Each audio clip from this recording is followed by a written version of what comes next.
If you've never had chicken vegetable sauce, I think you should just keep watching this video.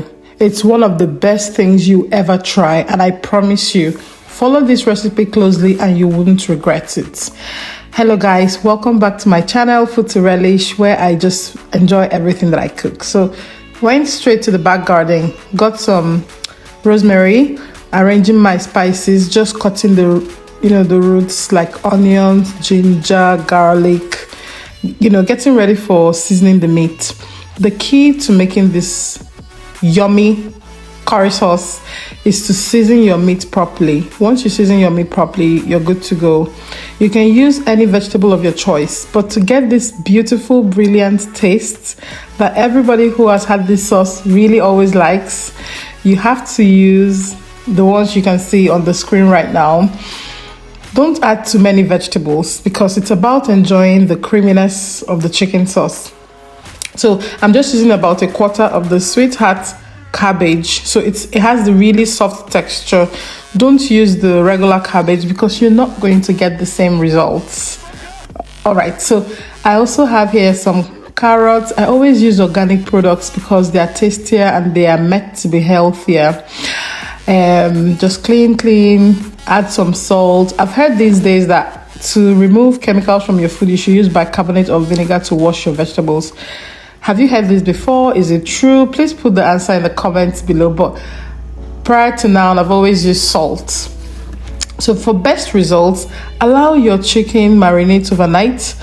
To be honest, I've never really been patient enough to do this, but there was a time where, whenever I'm cooking for people in large crowds, I marinate my meat, and I'll show you a picture of me doing that for another dish.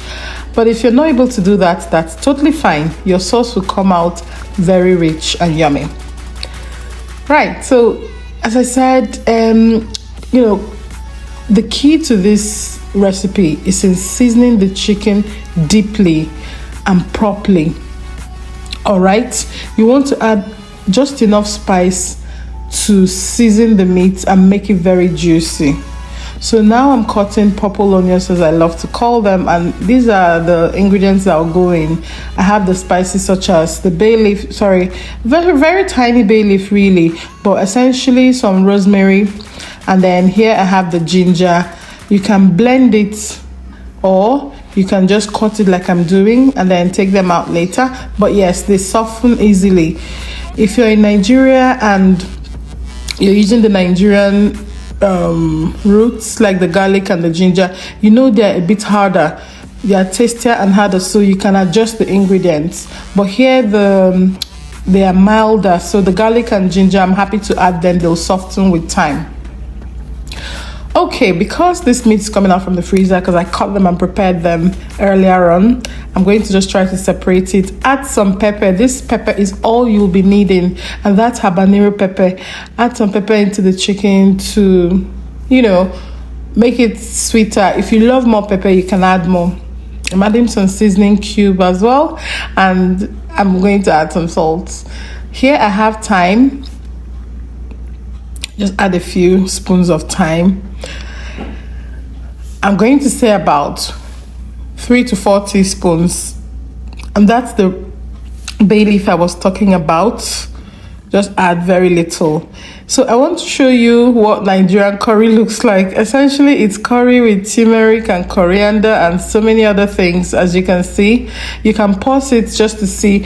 If you don't find this type of the Nigerian curry, then try to have a little blend of all these ingredients in it to arrive at what the Nigerian curry is. Essentially, the Nigerian curry is really, really bright like this because there's turmeric in it.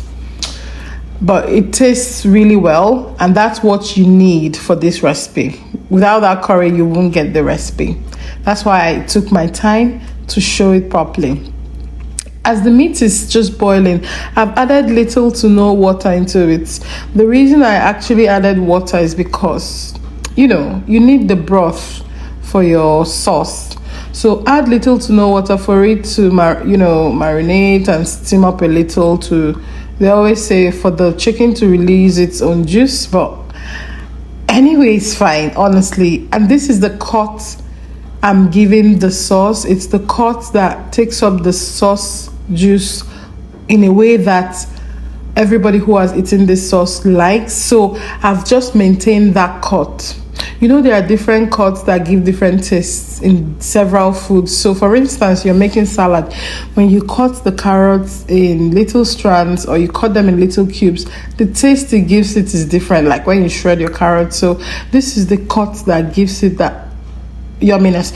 If you don't believe what I'm saying, please tell me in the comment below, but it's really what I've observed. And if you believe what I'm saying, please put the answer in the comment below as well. Then I have the king of this recipe. Well, let's not call it the king, it's the zest. So this is your scallion or your spring onions. Cut them, the roots separately and the other end separately.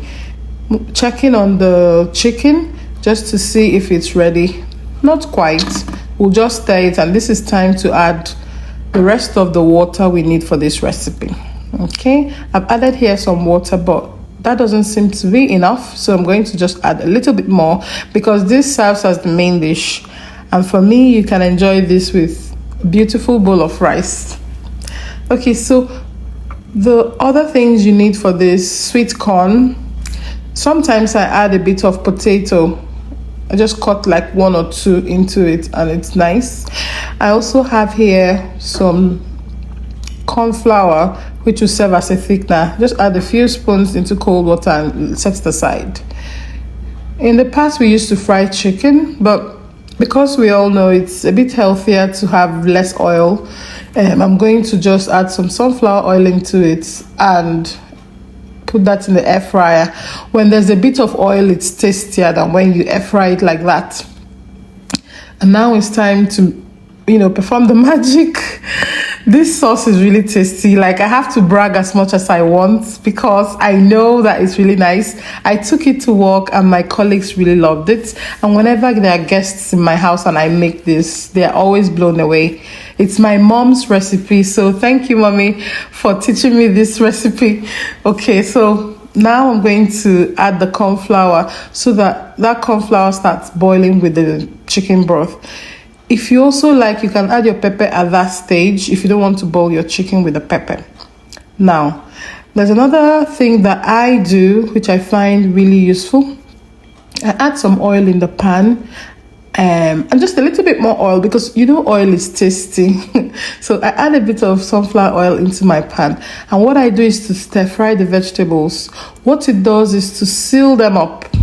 Okay, to seal them up first. So you can see this scallion, I'm only adding the root part, the part that looks like onions. I'm adding it, and I'm going to use the flavor in that to fry the rest of the vegetables. So as I was saying, what it does is to seal the vegetables so that when they go into the liquid, that's the meat broth, they don't overcook. Yeah, if you add them straight into the water, they'll boil rather than frying. So that's just a little secret, and I know so many people enjoy my videos because they say I explain things in detail. Thank you so much for the commentaries. And I said I was going to do a shout out for Summer. Thank you so much, Summer, for liking all my videos and making all the beautiful comments. Thank you so much. So in no particular order then, I'm just going to add from the hardest vegetable if you like. So carrots, that would be. And then just fry these for a very short time to seal them from prolonged boiling and softening, because that's really the last thing you want, for your vegetables to go soggy in the sauce. And now when I introduce that, it'll not be too long. I'll bring down everything. There's only one thing. So also add your, the other end of your spring onions at this stage. I was going to say that only one thing is what I want you to do for me in this video. Perhaps share it. If you don't want to share it, just even add a comment. Yeah, and here I'm turning, I just, for more color, I'm just adding a bit of that curry. And now I'm just adding the meat so that everything is just well combined. And guys, this kitchen already smells yummy and my rice is getting ready. And I'm going to show you how I enjoyed this beautiful sauce. I call it chicken and vegetable sauce. If you've watched up to this point, please stay and watch me eat. Enjoy my rice and sauce. Bon appetit. Okay. Really juicy, really deep, lovely taste, rich in flavor because the meat is properly marinated. And thank you so much for watching. Bye bye.